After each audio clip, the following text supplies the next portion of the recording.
As I had the opportunity, again, I told you I was talking with someone the other day, and we just began to, this topic, blind Bartimaeus, came up, and all type of things just began to go off in my spirit. If I can get you guys' attention, trust me, you'll be blessed by this. And all type of things just begin to just boom, just go off. And I'm amazed at, and you guys have heard me say this before, we almost don't know this story unless we connect Bartimaeus, his condition. His condition has to be connected to his name. Just think about this. I'm going to say it again. His condition is connected to his name. So whenever we talk about Bartimaeus, we almost have to say blind Bartimaeus. Because the reason why that's so is because oftentimes people know you or you are associated, they can associate your sickness with you. So most people know us not by who we really are, but based upon our condition or our sickness or the things that are ailing us. So just, here it goes. Let me just build this case here. So what we have here is we have a man by the name of Bartimaeus, but nobody knows him by Bartimaeus now, because now his condition has given him his identity. His identity now is in his condition, in his sickness. And it amazes me because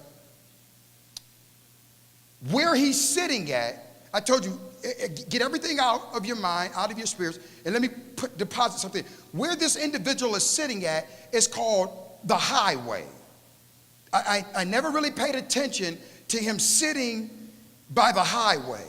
The highways were filled with sick people, decrepitated people, people that were considered outcasts. These were the individuals that were placed on the highways. These were the individuals that this is where their dwelling place would be at. Now, these people were considered, again, I want you to shout this out with me. Say, outcast.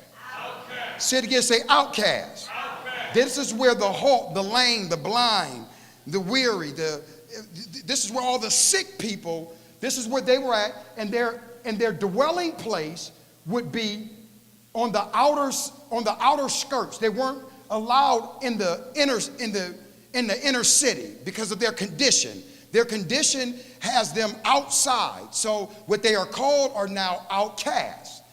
You know how, have you ever felt ostracized? Have you ever felt like because of whatever you were going through or whatever your problem may have been, you just felt like you were an outcast?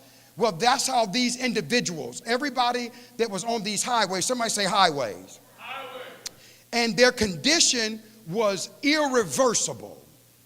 It was incurable. Understand that. That's what whenever they were placed out there, it was because whatever was going on in their lives, it was incurable. And the Lord said, let's read this together on the count of three.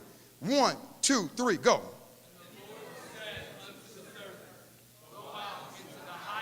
Go where? Listen, when I saw this, I messed up.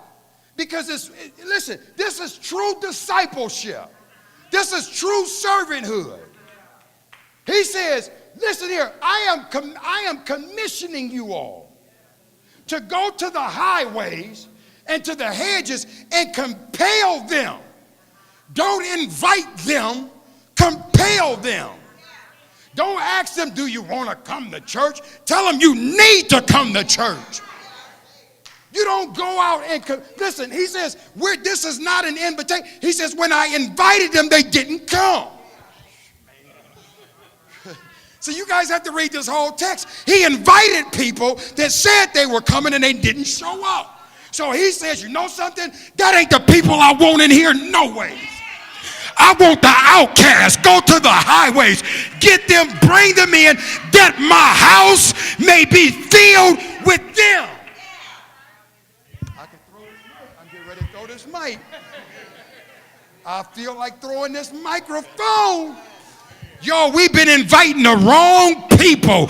You need to invite people that's sitting on the highways, people who've been walked past and talked about. And like, no, listen, he says, invite them. Compel men to come that my house might be filled.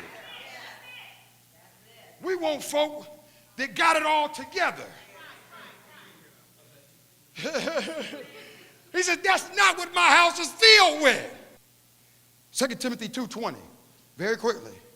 2 Timothy 2:20, then we're going to end back with blind Bartimaeus. You get this, 2 Timothy 2:20. Let's read this on the count of 3. 1, 2, 3, go.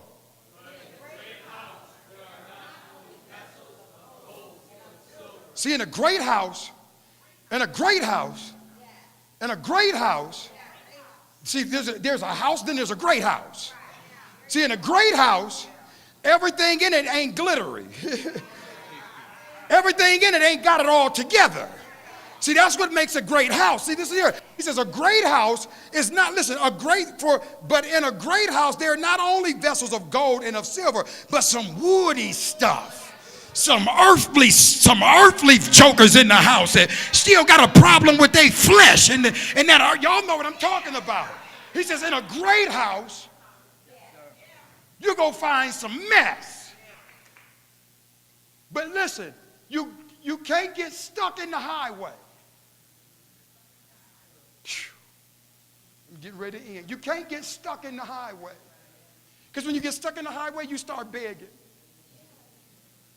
And then you start looking for external stuff to do what you need internally done.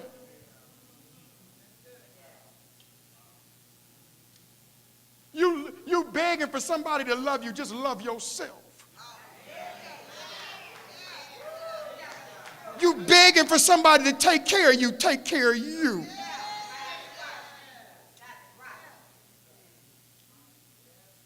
You begging for somebody to tell you you look beautiful, tell yourself.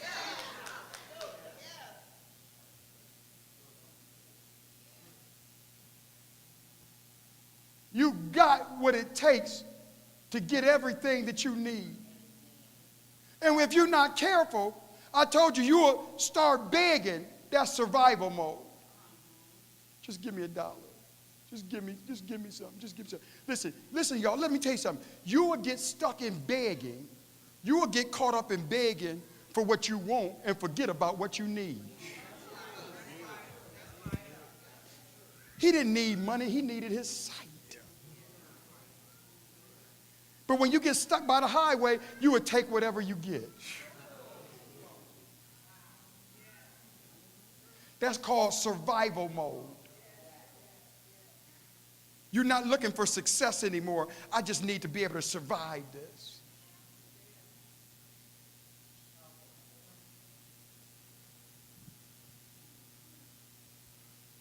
Look at somebody and say, work with what you got. Everything that was trying to cause him to shut his mouth. He says, I'm going to cry louder. Everything that's coming against you, make you cry louder. Don't let the adversity that you're experiencing now shut your mouth. Now the Bible says he cries more, and they try to silence him. You see, this is what made me mad when I seen it. Now you're going to silence me in the church, and now you're going to try to silence me in my environment? The devil is a liar. You could shut me up over there, but you can't shut me up on this highway. You done put me out. You done dogged me. You done made me feel like I ain't about nothing. Jesus! Jesus! See, everything that has stopped you should be the motivating point to make you cry louder. Jesus!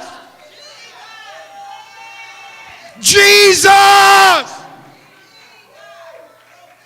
I'm not calling on you, I'm calling on Jesus. I heard that if any man call on the name of Jesus, he shall be saved. Jesus.